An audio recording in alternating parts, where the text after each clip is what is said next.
Una de cada 3 mujeres en el mundo sufre o ha sufrido algún tipo de violencia. La mujer ha avanzado en lo laboral, pero sigue siendo la primera víctima de la violencia doméstica. Hoy en DEF TV, violencia de género, una pandemia universal.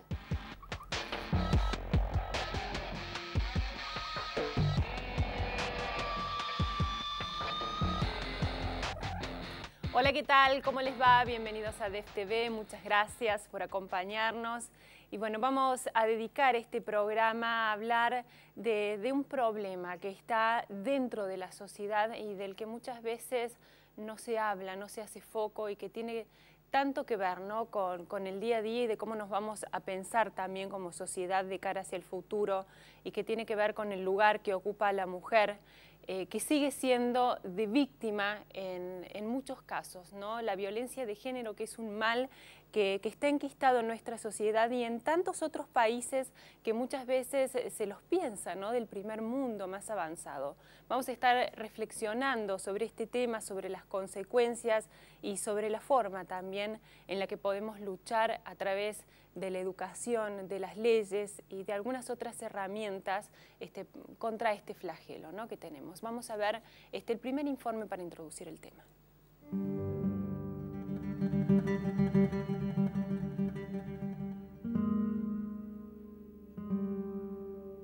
Una de cada 3 mujeres en el mundo sufre o ha sufrido algún tipo de agresión. It's estimated 1.3 million women of all classes, all ethnic groups in the U.S. are assaulted by a partner every year. Maria, 61 anni, 16 marzo 2008, Piemonte. Viene uccisa dal suo ex convivente mentre in compagnia di un amico. Pink crosses rise from an abandoned cotton field in East Juárez. Desde 2005 en nuestro estado, casi 5.000 mujeres fueron violadas y más de 900 asesinadas. La mujer ha avanzado en el campo laboral, pero sigue siendo la primera víctima de violencia doméstica. Y la violencia de género ya es considerada una pandemia universal. Cada vez que hay un crimen por violencia de género, estamos diciendo que en nuestra sociedad hay una mujer menos y un asesino más. En las últimas 48 horas, en España ha habido 3 asesinatos. A pesar de los avances en materia de igualdad de derechos, la mujer continúa siendo en pleno siglo XXI la principal víctima de una sociedad que se resiste a dejar de ser machista. El mensaje que se repite a través de los medios masivos es el de una cultura que, inocente o no, promueve la violencia de género, con la construcción de estereotipos y prejuicios. Cosificando a la mujer, solo se logra limitar su rol en la sociedad. Mamá, vamos a ir a jugar. A ver, ¿a dónde va? ¿Cómo? Tienes que hacer tus tareas o no sales a ninguna parte. ¡Queda aquí, insolente! Yo salgo cuando quiero y mis amigos me están esperando. Voy a volver tarde. ¡No estar aquí! ¡Mírame cuando te hablo! El maltrato a la mujer se hereda. Denúncialo. Amnistía Internacional. La violencia contra la mujer es toda aquella conducta, acción u omisión basada en una relación desigual de poder que afecta la vida, la libertad, la integridad física, psicológica o sexual y la independencia económica o patrimonial de la víctima.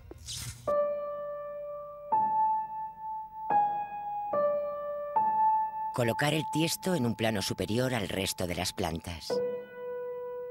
Abonar de vez en cuando con un cállate o tú que sabes, para que la planta desarrolle bien sus espinas. Regar además con pequeños gestos e insultos y favorecerá su pronta floración. Ten cuidado con las semillas del maltrato. Nada germina tan rápido. Del total de denuncias que se reciben sobre violencia doméstica, el 80% proviene de mujeres.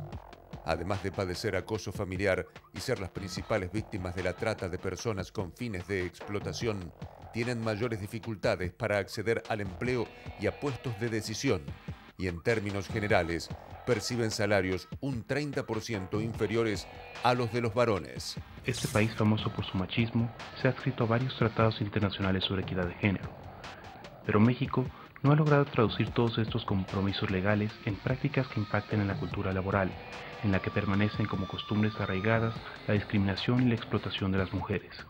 La participación actual de la mujer en el campo laboral asciende al 37.3% de la población, según cifras del Instituto Nacional de la Mujer.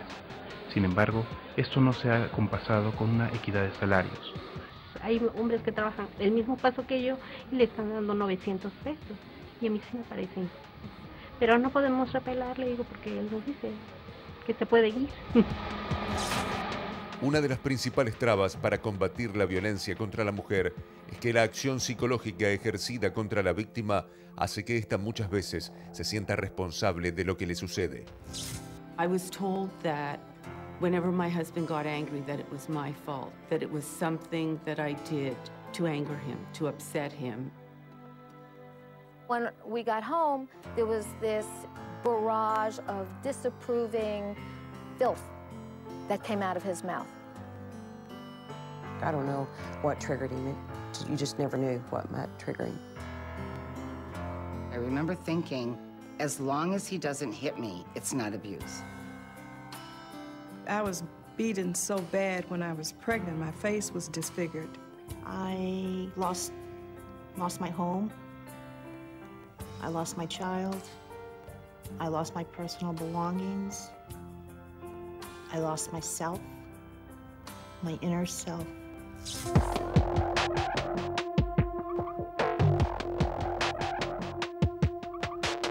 La prostitución es aceptada socialmente como un ritual del hombre. En el discurso se afirma que la mujer se prostituye, pero a nadie se le ocurrió nunca pensar que un esclavo se esclaviza. La trata de personas para la prostitución es el tercer negocio ilegal detrás de la venta de drogas y de armas. Mueve al año alrededor de $10.000 millones.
En el mundo occidental, la globalización y el acceso a la información ayudaron para equiparar los derechos.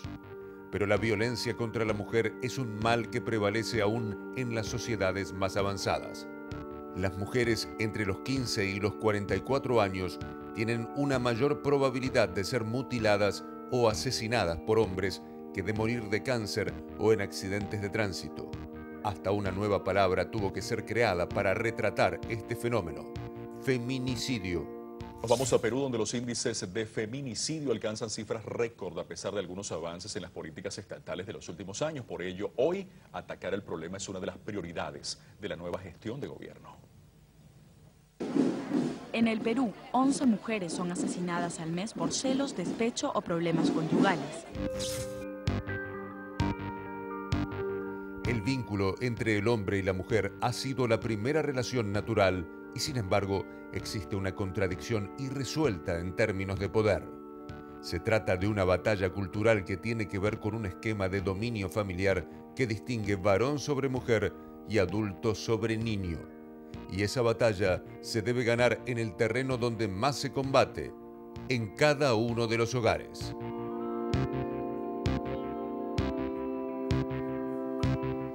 Muy Bien, para hablar de este tema tenemos el gusto de que nos acompañe la doctora Analía Monferrer. Ella es directora de la Oficina de Violencia Doméstica de la Corte Suprema de Justicia. Bienvenida, doctora. Muchas gracias por estar aquí con nosotros. A ustedes. Bueno, y lamentablemente, ¿no?, este tema de la violencia doméstica, de la violencia de género, no forma parte de la agenda de los medios de comunicación, salvo cuando se conoce la noticia y se da eventualmente solamente la noticia de la muerte de una mujer, pero no es un asunto de discusión, ¿no? ¿Cómo viven ustedes este flagelo desde la oficina? Bueno, la Oficina de Violencia Doméstica depende directamente de la vicepresidencia del tribunal, está a cargo de la ministra, la doctora Elena Hayton, y ya la Corte desde el año 2004 que tomó cartas en el asunto debido a la situación que se veía en el ámbito del mismo Poder Judicial, es decir, fue un requerimiento de quienes integran la magistratura la existencia finalmente de esta oficina. Lo que se observa actualmente, luego de haber cumplido ya esta semana 3 años de funcionamiento, es que a partir del funcionamiento de la oficina hubo también un paralelo en la toma de conciencia paulatina en los medios de comunicación acerca de cómo debían tratarse este tipo de casos, ya que es más difícil encontrar ahora que haya alguna periodista o algún periodista que hablen de crimen pasional cuando es el homicidio de un varón hacia su pareja o expareja. Ya se habla de violencia doméstica o violencia de género. Si bien es verdad que no es algo que esté transversalizado en todas las noticias que se transmiten. Ya también cuando se analizan por ahí programas de televisión y demás, debería haber una perspectiva de género dentro de ese análisis. Sin embargo, por ahí se concentran cuando son casos puntuales. Pero la Corte sí ve positivamente esto, que ya el término crimen pasional se esté dejando de lado. E incluso hemos observado que algunos medios critican a otros cuando hablan de crimen pasional o no. Esto se ha dado en algunas noticias últimas. ¿Qué lleva a la mujer a denunciar y qué es lo que todavía la está trabando de acudir a buscar ayuda? Bueno, en realidad por ahí es algún hecho donde la mujer empieza a hacer un clic.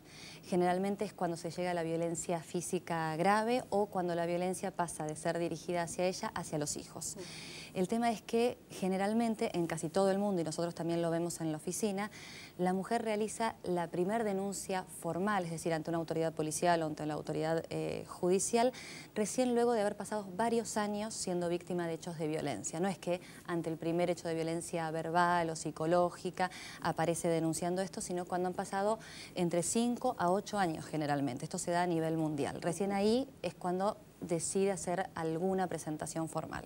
Muchísimo tiempo, es tiempo donde la mujer corre peligro de vida y donde uno piensa, ¿no?, en esos niños criados y viviendo en ese ambiente de tanta violencia, ¿no? Así es, porque bueno, en la oficina cuando se evalúa el riesgo que surge del relato que nos da la persona, que puede ser tanto la persona directamente afectada como una tercera persona. Hemos tenido casos de vecinos o maestros que han venido a relatar hechos de violencia hacia otras personas. En realidad lo que se ve es que ha habido, digamos, miedo anterior, digamos, por eso no se acercan a la oficina, y cuando aparecen los hijos como víctimas es cuando recién se deciden. Y ahí la oficina también evalúa el riesgo en el que se encuentran las niñas o los niños, por más que la violencia física no sea directamente hacia ellas o ellos. ¿Por qué? Porque en realidad el observar actos de violencia entre sus padres también los afecta directamente. Claro. Y hay un prejuicio generalizado, uno de los tantos, ¿no?, en torno a este tema, que tiene que ver con que la violencia hacia la mujer es de las clases bajas, ¿no? Y no algo que existe en todos los estratos sociales. Bueno, la Corte está derribando esos mitos a partir de las estadísticas que se obtienen de los casos que se presentan en la oficina, porque justamente uno de estos es, bueno, esto sucede en determinados sectores socioeconómicos. Sin embargo, lo que vemos, si bien hay un gran sector de personas que pertenecen a sectores medios bajos, también tenemos un porcentaje de un 30-40% según el mes de sectores medios y medios altos. Incluso hemos tenido casos de personas indicadas como agresoras donde tenían un nivel de ingreso que superaba, por ejemplo, los 100.000 pesos mensuales. Y en esos casos, por ejemplo, ¿tienen todavía más prejuicios o más pruritos para ir a pedir ayuda? Claro, quienes estudian esto en profundidad por ahí sostienen, bueno, por ahí determinados sectores están más acostumbrados a acudir a la policía o a la jueza o al juez inmediatamente, y sectores más acomodados tienen más vergüenza todavía de plantear su caso o lo resuelven en forma privada. Pero lo cierto es que por lo menos en la ciudad de Buenos Aires, al estar ya la OVD, la Oficina de Violencia Doméstica, instalada, es un lugar ya conocido mayoritariamente por las personas y se acercan de todos los sectores.